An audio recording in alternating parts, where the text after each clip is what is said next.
Este é um resumo da obra O Mês da Gripe, de Valêncio Xavier, e como tal possui as impressões pessoais do produtor. Este livro faz parte da lista de livros para os vestibulares. Valêncio Xavier nasceu em São Paulo e mudou-se para Curitiba aos 21 anos de idade, onde morou até seu falecimento em 2008.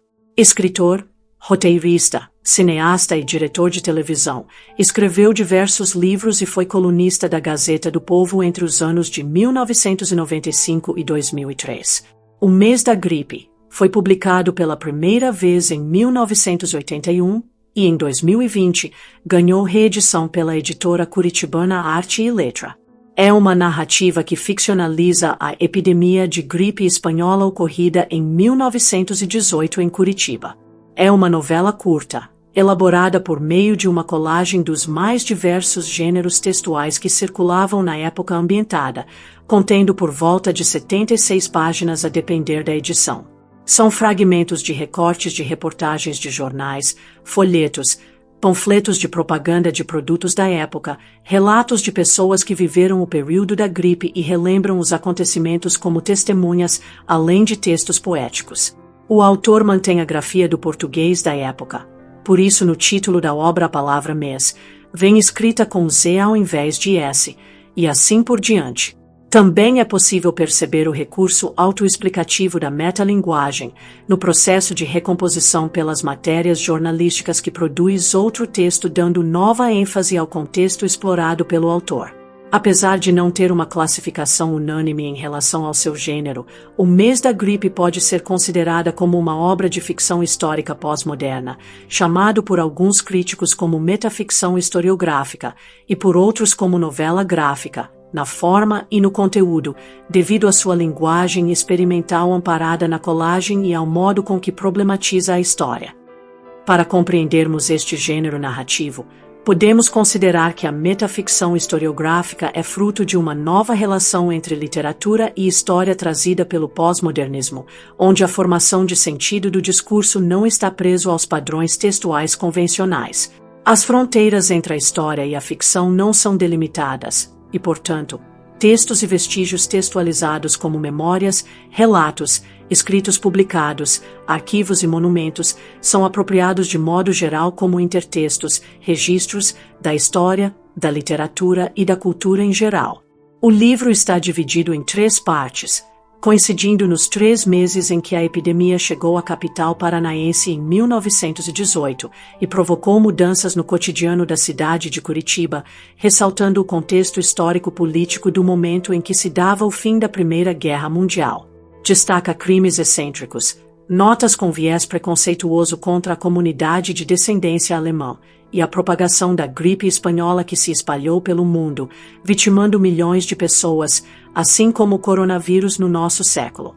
O livro se divide em 3 seções: Alguma Coisa, Outubro, O Mês da Gripe, Novembro, A Última Letra do Alfabeto, Dezembro. Inicia-se a construção do texto com matérias jornalísticas do mês de outubro de 1918, dando publicidade a um trecho do relatório do diretor do Serviço Sanitário, que aduz a um possível foco incidente de gripe espanhola.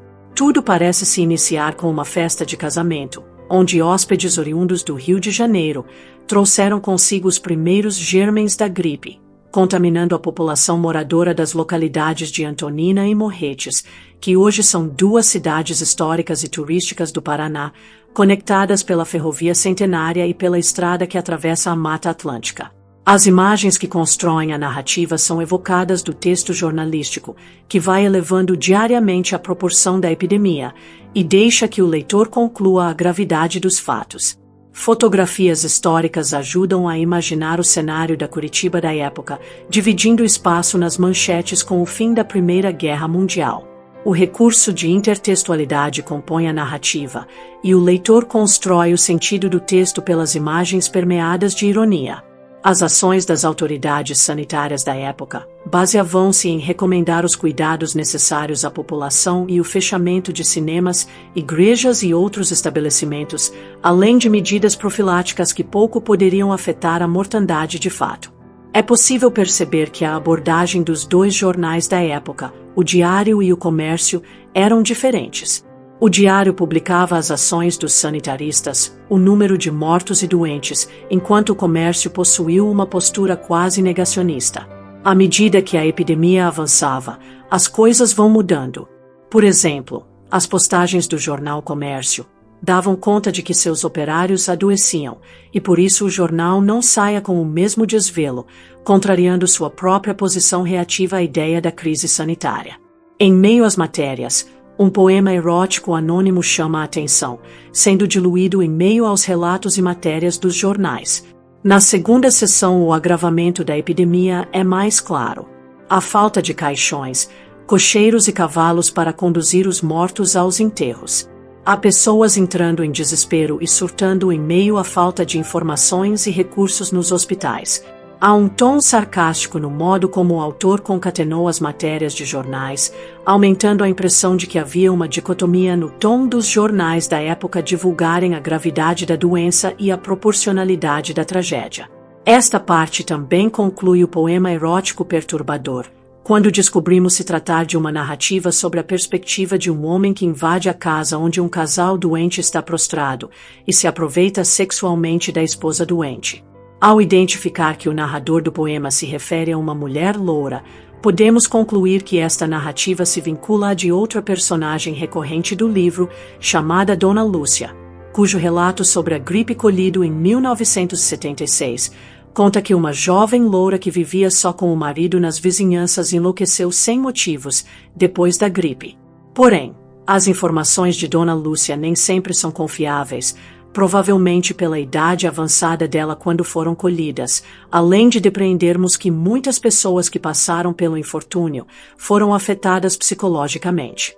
Na terceira sessão, listas de mortos são divulgadas, mas dão a entender que o pior já passou e houveram menos mortos do que realmente houve.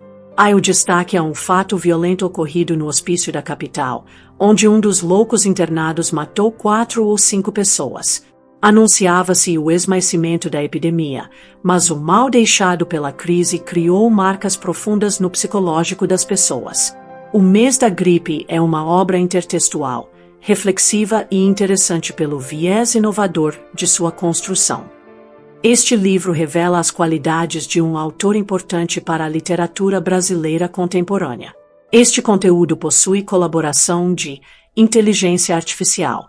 Inscreva-se e siga o canal para conhecer mais sobre literatura. Ative o sininho para receber notificações. Até mais!